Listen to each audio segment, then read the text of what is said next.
nuestro Congreso Nacional, específicamente en la Cámara de Diputados, tenemos un invitado, ¿ya? Que me dijo, Roy, yo no vengo a hablar de esto, no me preguntes de esto, todo lo contrario. Jaime Sáez, diputado de esta república. ¿Cómo estás, diputado? Todo bien, feliz de Bienvenido. estar de ¿Cómo, vuelta en cómo casa. anda con tenía de combate, de Ando con el campaña? uniforme de trabajo acá. ¿Por qué negro? Porque me queda bien el negro, encuentro que... Está bien, moda. Moda nomás, Moda, me ya, gusta ya, ya. este No, color para vestimenta. es que, Usualmente suelo ocupar pantalones negros. es que como se usa mucho color, por Sí, eso no, usted escapa de la norma. me gusta este color para algunas vestimentas, no en todas. Está bien, está bien. Oye, diputado, cuénteme qué ¿Qué fue pasó lo ayer? que, el bochorno esto, algunos de sus colegas, de sus pares ahí se lucieron en redes sociales acusando, denunciando, miren, yo estoy aquí, otros prefieren hacer campaña, pero yo estoy aquí. Ah, oye, y su compañero ahí, Alejandro Bernales, pues, Bueno, acusándolo a todos que no estaban, pero él estaba. ¿Qué pasó? ¿qué pasó? Yo estaba en el Senado, estaba trabajando, estaba en sesión, de hecho. Yo formo parte de la Comisión de Hacienda, así que estábamos discutiendo la ley de presupuesto. Ayer tocaba la presentación del Consejo Fiscal Autónomo, que es uno de los hitos principales de cara a las votaciones que comienzan en este caso, este año, a la vuelta de la distrital, en 2 semanas más. Y por lo tanto mi obligación era estar en la sala del Senado, en la comisión mixta. Todos los años, en esta época, entre 12, 13, a veces que hasta 15 diputados y diputadas, nos vamos hacia el Senado a trabajar con la gente de Hacienda del Senado y tramitamos la ley de presupuesto. Esa es la principal obligación que tenemos los integrantes de Hacienda en este periodo de tiempo y por lo tanto mi rutina en el Congreso, en la Cámara, es llegar, marcar en el pupitre, estar al principio y luego normalmente la Cámara parte a las 10, ¿Eso se normalmente... marca con No, huella? uno ¿No? te lee lectura facial. Ah, ya, Uno llega, se lectura sienta y facial. se inicia el sistema. Ya. O sea, Y nadie puede reemplazar a otro. no, eso no se puede. Y después, el Senado normalmente nos cita, comenzamos el trabajo presupuestario normalmente 40 minutos o 1 hora después de que parte la Cámara, justamente porque al principio hay algunas votaciones sobre el orden de la tabla, cosas así, entonces para estar y justamente dar quórum. Ajá. Y ayer había muy poca concurrencia, eso hay que decirlo. Ya hubo, de hecho, la sesión que parte a las 10 de la mañana tuvo que partir alrededor de las 10:10, 10:15, porque no había el quórum necesario para partir.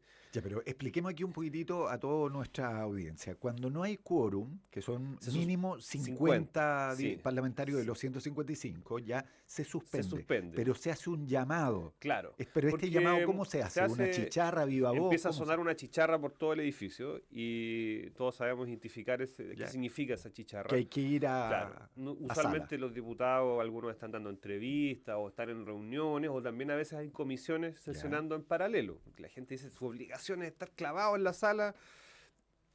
Si uno se apegara en estrictísimo rigor al reglamento, sí. Pero el mismo reglamento de funcionamiento de la Cámara habilita que comisiones puedan sesionar en paralelo cuando hay urgencias legislativas, etcétera. Pero cuando empiezan a sonar esos timbres hay que volver a la sala para que se pueda retomar la sesión. Y claro, después de un tiempo determinado, si el quórum no 5 se minutos. alcanza, la sesión se da por fracasada. Ya. Se cierran las puertas, O sea, en el fondo no llegó nadie. claro, se hace un listado con los que están presentes en la sala. Esas personas quedan eximidas de cualquier sanción y los que están fuera les corre una multa del 2%. No es tanto, Son 160.000 pesos. 160.000 pesos Una, bueno, y además una del, propina para claro, un diputado. y además del bochorno. Y bueno, pero a mí, 15 años que no pasaba esto, diputado. no, a mí me dijeron que no pasaba hace 5 años atrás, 5 de años, la ¿ya? legislatura ¿Ya? anterior. Ah, ya. Eh, Bueno, el que le quepa el poncho que se lo ponga. Yo estaba trabajando, en realidad no... He dado la explicación a distinta gente que me ha hablado por redes sociales, pero ¿qué quiere que le haga? No puedo estar en dos lugares al mismo tiempo No, y mi por primera supuesto. obligación era estar en el Además Senado. que usted tiene derecho a voto, por lo Sí, tanto era mucho más importante dentro de su labor legislativa estar o sea, analizando el es presupuesto. mi obligación ¿Cuándo en esta comienza la época. discusión ya La propiamente tal discusión ya del partió. presupuesto? La discusión No, pero tiene... en sala, estas que son eternas. Estas que son eternas, la primera semana de noviembre, Primera a semana. puertas de las elecciones. Ya. La discusión, se envía el proyecto de ley después de Fiestas Patrias normalmente, luego el Ministerio de Hacienda presenta su informe de finanzas públicas correspondiente al último trimestre. Ese es como el estado general de las finanzas, ingresos y egresos básicamente, y luego viene el trabajo de las subcomisiones.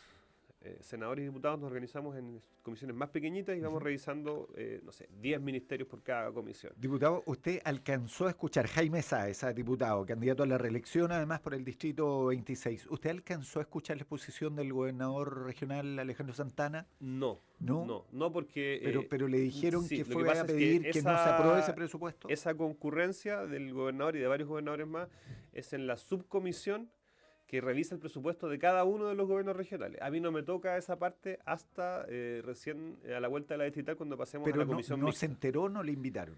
Me enteré, pero yo estaba en otra subcomisión. Tenía que ver, ¿qué estaba viendo yo? El Ministerio de Seguridad, creo. Es que uno está trabajando. Por aquí yo podría perfectamente reprocharle, oiga, diputado, ya, pues, seguridad y la región, ¿qué es más importante? Sí, pero uno tiene obligaciones que cumplir. Y en mi caso tenía que revisar y tenía que votar otros ministerios. Por eso nos organizamos, hay una división racional, digamos, y son otras las subcomisiones que revisan a los gobiernos regionales. Ahora, a la vuelta de la digital nos juntamos todos y sesionamos en la sala del Senado en algo que se llama la Gran Comisión Mixta. Y ahí se juntan todas las aprobaciones y rechazos previos y se refunde todo y continúa el avance. Y ahí sí me va a tocar de vuelta a los gobiernos regionales. Usted que estuvo con el gobernador acá reunido, ¿cierto? Cuando se expuso este recorte presupuestario significativo para la región, ¿está de acuerdo con este llamado que hace el gobernador a rechazar el presupuesto hasta que no se aumenten? Porque él, digamos, claro, como bien dice usted, no es el único que fue, sino que fueron varios gobernadores regionales para pedir que se replantee. Y gobernadores del oficialismo también. Mire, la discusión presupuestaria tiene una característica que la distingue, que es un proceso de negociación también, ¿no? Porque finalmente los ministerios sectoriales también quieren que no les recorten o que les aumenten en algún grado, las Fuerzas Armadas, las policías. Todos hacen lobby y como que, entre comillas, el adversario es Hacienda y la Dirección de Presupuestos. Y todos los demás quieren que les devuelvan un poco lo que ellos sienten que es su plata, en el fondo. Ahora bien, este es un país unitario, Chile es uno solo, eso ha sido ratificado ya en 2 procesos constitucionales y por lo tanto las decisiones se toman en el Congreso y estamos en un contexto en donde ha sido la propia oposición desde el año pasado hasta esta parte que ha llevado la discusión a que hablemos de reducir gastos. Nosotros en el Frente Amplio pensamos que junto con más que reducir gastos, tenemos que hablar de cómo eficientamos, cómo buscamos los mayores niveles de eficiencia posible en el Estado, pero también de cómo recuperamos ingresos. Nosotros ahí hemos hecho una propuesta que la recogemos, de hecho, de una comisión que se llamó Comisión Vergara, que encargó el exministro de Hacienda Ignacio Briones cuando estaba en ese cargo en el gobierno de Piñera.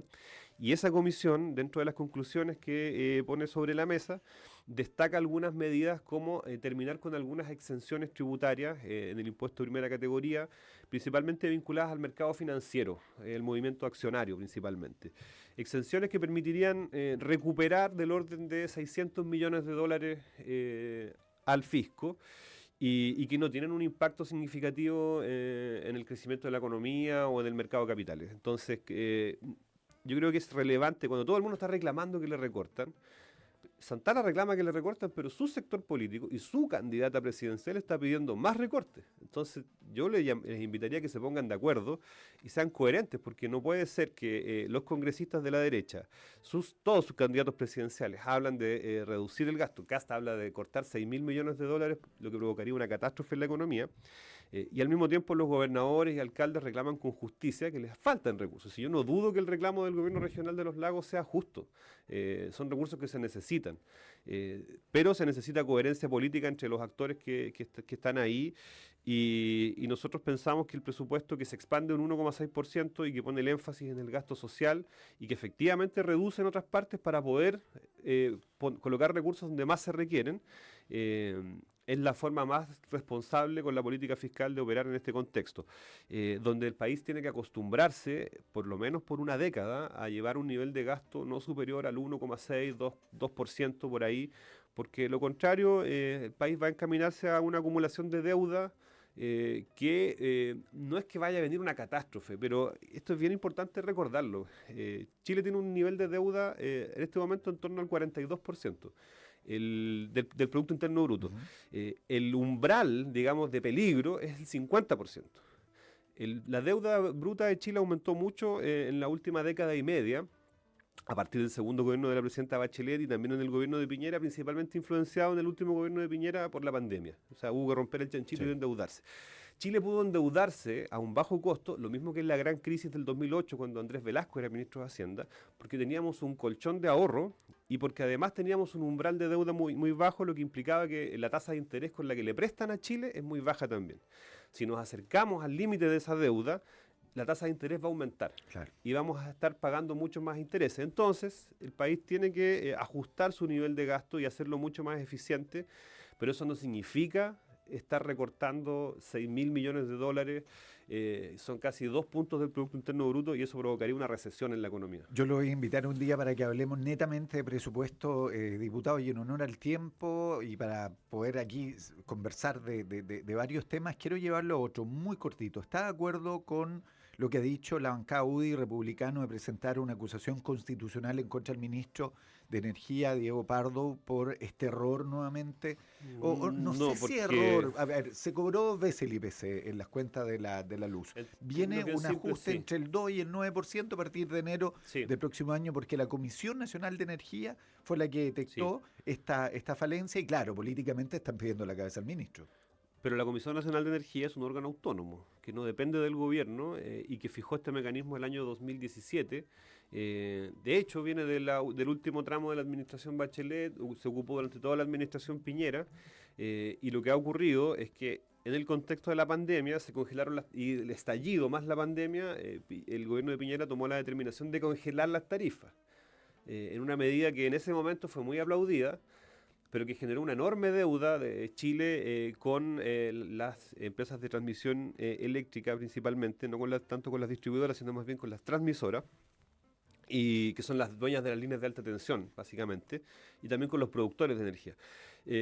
Ese ajuste se ha ido pagando y eso provocó un alza en torno al 70%, que fue en el fondo la normalización de las tarifas. Para contener el impacto económico se creó el subsidio a las cuentas de la luz. Ahora en octubre, de hecho, a miles de familias en Chile la cuenta le va a salir o cero o muy barata. Y a partir de enero viene otro ajuste a la baja para corregir este tema metodológico que sobreestimó el impacto de la inflación. Se calculó con una inflación mayor y eso cuando se emite un nuevo decreto tarifario, que es lo que viene ahora, sale este informe preliminar, que tiene que ser sujeto a observaciones, y lo más probable es que se traduzca en un cambio metodológico por parte de la Comisión Nacional de Energía que va a redundar en tarifas más bajas en los años siguientes. En el fondo el Si acá, ministro no tiene responsabilidad. yo creo que no tiene responsabilidad y cuando uno presenta una acusación constitucional es por faltar a deberes constitucionales. A mí no me parece que se esté faltando a deberes constitucionales, yo creo que es un punto más bien político, que desde esa perspectiva, en plena campaña y viniendo de la UDI, que es el partido que probablemente más va a perder ante los republicanos justamente, y de hecho la disputa es entre ellos, a mí me parece que obedece a eso, a un hito de campaña, a una maniobra. A lo mejor no estamos mal acostumbrando a que Pero todo tiene que ayer, llegar a una acusación constitucional. ayer me quedé a la Comisión de Energía, de la cual no formo parte, Comisión ¿Ya? de Minería y Energía de la Cámara, y compareció el ministro Pardow, y había, de hecho, el presidente Marco Antonio Surantay de la UDI, diputado de Coquimbo, y todo el mundo que estaba ahí encontró que las explicaciones eran razonables y lo que corresponde ahora es efectivamente implementar esa baja. Y si hay alguna irregularidad que haya involucrado cobros excesivos y eso se tiene que, junto con la baja, tiene que haber una devolución además extra a las personas, bueno, eso tiene que determinarse. Pero estamos ante, insisto, un informe que es preliminar y yo creo que aquí se infló demasiado el titular y todavía hay paño que cortar ahí. Gracias, diputado. De hecho, nos faltan poquitos minutos para ir a la pausa. Quiero aprovechar de preguntarle un tema local. Hagamos una bajada local, ¿ya? Hemos hablado de lo nacional. Hay a ver, usted ha puesto no sé si manto de duda denominarlo, pero una observación re importante, porque el Ministerio de las Culturas y las Artes ha entregado o quiere destinar fondos bien gruesos, bien millonarios, sobre 300 millones de pesos estamos hablando, para la creación de una orquesta de cámara de Puerto Montt, que es un largo anhelo acá. Y yo sé que se ha hecho mucho lobby, como usted me explicaba fuera de micrófono, en este tema. De hecho, la corporación que podría recibir o que va a recibir estos fondos, la Corporación Patagonia Música, trabaja en la creación de la primera orquesta profesional, estable y financiada en la región de los lagos desde el año 2019, o sea, esto no No es es de ahora, reciente. no es reciente.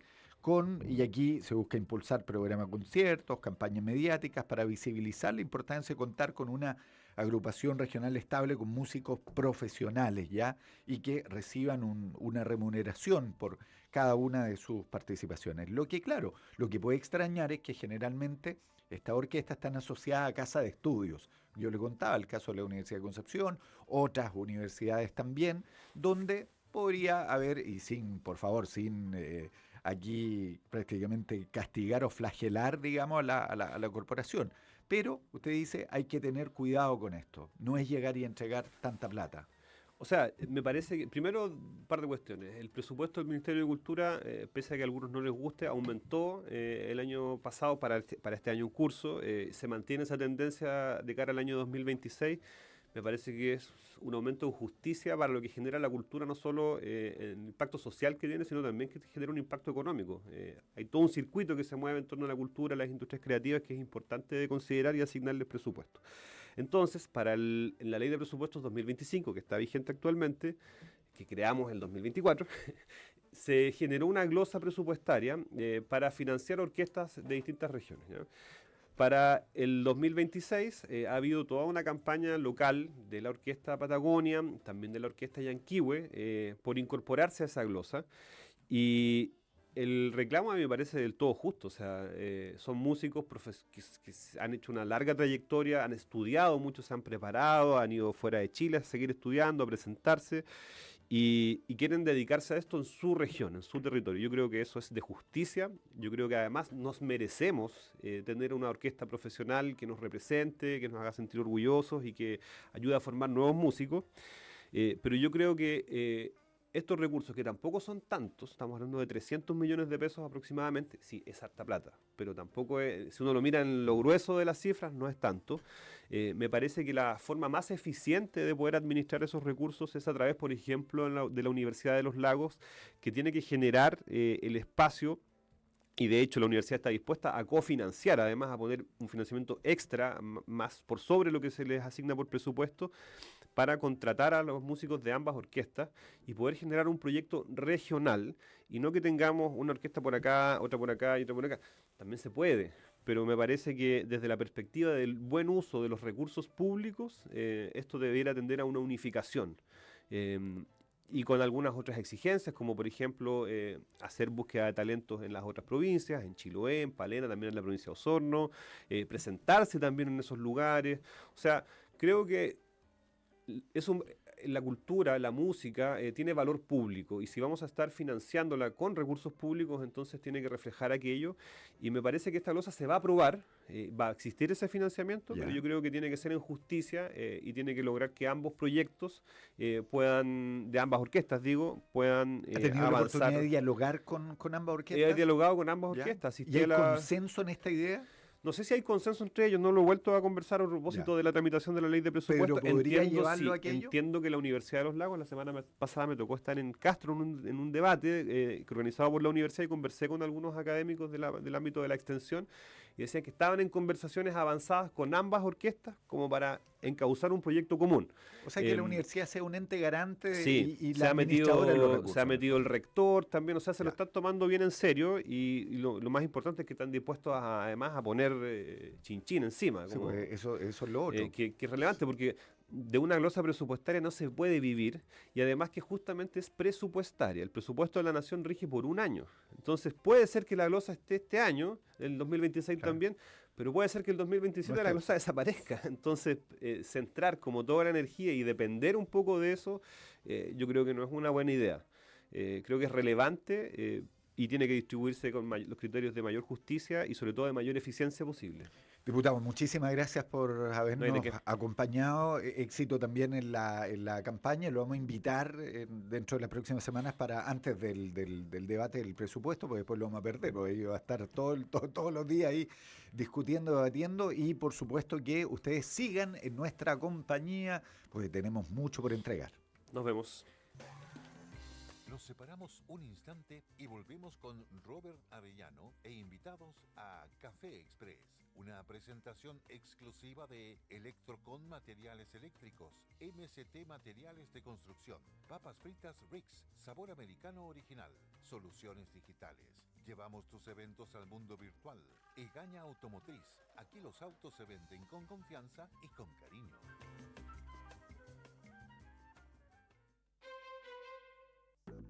Cosemar, empresa líder en la gestión ambiental de residuos, incorporando tecnología de punta, más y modernos vehículos y una mayor cantidad de contenedores. Súmate al desafío de vivir en una ciudad más limpia y saludable, usando correctamente los contenedores y no botando desperdicios en la calle. Para mayor información, llama gratis al 800-340-303. Recuerda, 800-340-303. Puerto Montt, más limpio, un deber de todos. Atención Frutillar. La ilustre municipalidad le invita a participar en la Feria Laboral y Vocacional 2025, una gran instancia de encuentro entre empresas, universidades, centros de formación técnica, institutos profesionales y fuerzas armadas y de orden.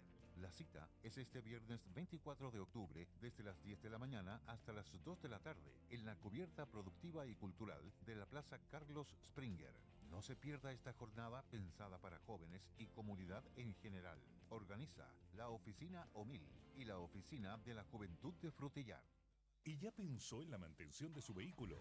No espere hasta el último minuto para hacer la mantención de kilometraje de su vehículo. Venga a Hernán Toirkens y Compañía Limitada en Frutillar. Servicio técnico de Ercocenter para las marcas Mazda, Suzuki, Renault y Great Wall. Contamos con tecnología permanentemente actualizada y con más de 60 años de experiencia en el rubro. Hernán Toirkens y Compañía Limitada. El mejor y más completo servicio técnico automotriz de la zona. Confíenos su vehículo para realizar las mantenciones de kilometraje, reparaciones y garantías. Visítenos en nuestra única dirección, Los Carrera 1260 Frutillar. Más información en toirkens.cl. Soy Mauro González. Como diputado rechacé políticas que dañan el trabajo, como la ley Lafkenche o la ideología de los peces sintientes. Seguiré defendiendo a la pesca